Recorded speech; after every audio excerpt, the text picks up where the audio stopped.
Lenora. Lenora is different from others. Years of perfect stitching experience. Lenora, linen, cotton cloth and stitching. വൃക്ഷത്തൈകൾ നട്ടുപിടിപ്പിച്ചും മഴക്കുഴികൾ തീർത്തും പരിസര ശുചീകരണ പ്രവർത്തനങ്ങളുമായി നാടാകെ ലോക പരിസ്ഥിതി ദിനം ആചരിച്ചു. Chungathara MPM higher secondary school, Vazhikkadavu CDS എന്നിവയുടെ ആഭിമുഖ്യത്തിൽ പരിപാടികൾ നടന്നു. MPM സ്കൂളിൽ നടന്ന പരിസ്ഥിതി ദിനാചരണം കൃഷി ഓഫീസർ T. രേഷ്മ ഫലവൃക്ഷ തൈകൾ നട്ട് ഉദ്ഘാടനം ചെയ്തു. ഫാദർ മാത്യൂസ് വട്ടിയാനിക്കൽ പരിസ്ഥിതി ദിന സന്ദേശം നൽകി. തുടർന്ന് സ്കൂൾ വളപ്പിൽ വൃക്ഷത്തൈകൾ നട്ടു.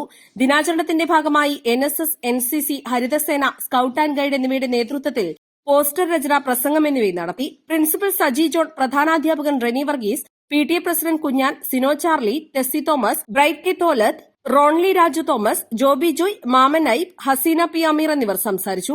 വഴിക്കടവ് ഗ്രാമപഞ്ചായത്ത് കുടുംബശ്രീ മോഡൽ CDSന്റെ ആഭിമുഖ്യത്തിൽ പരിസ്ഥിതി ദിനാചരണം സംഘടിപ്പിച്ചു.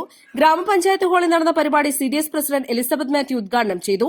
CDS വൈസ് പ്രസിഡന്റ് ഫൌസിയ മാങ്കായിൽ അധ്യക്ഷത വഹിച്ചു. PFPCK ഡെപ്യൂട്ടി മാനേജർ നിത്യ ജോസ് ഭൂകൃഷി പരിപാലനത്തെക്കുറിച്ചും പ്രകൃതി സംരക്ഷണത്തെക്കുറിച്ചും ക്ലാസ് എടുത്തു. ദിനാചരണത്തിന്റെ ഭാഗമായി വിവിധ ഇനം തൈകൾ വിതരണം ചെയ്തു. ഇലകൾ കൊണ്ടുള്ള വിഭവങ്ങളുടെ പ്രദർശന മത്സരങ്ങൾ നടത്തി. വിജയികൾക്ക് സമ്മാനം വിതരണം ചെയ്തു. Women's facilitator Lincy Joseph, CDS ഉപസമിതി കൺവീനർമാരായ K. ശ്രീജ, പാത്തുമ്മക്കുട്ടി, സുനിത ശിവൻ, CDS അംഗങ്ങളായ P. Asmabi, Sunitha Mohan, Bindu Vijayan, IFC anchor Shifna Shihab, senior CRPK Sibeena, agri CRPK V Minsiya, T. Praseena എന്നിവർ സംസാരിച്ചു. East Live, Edakkara.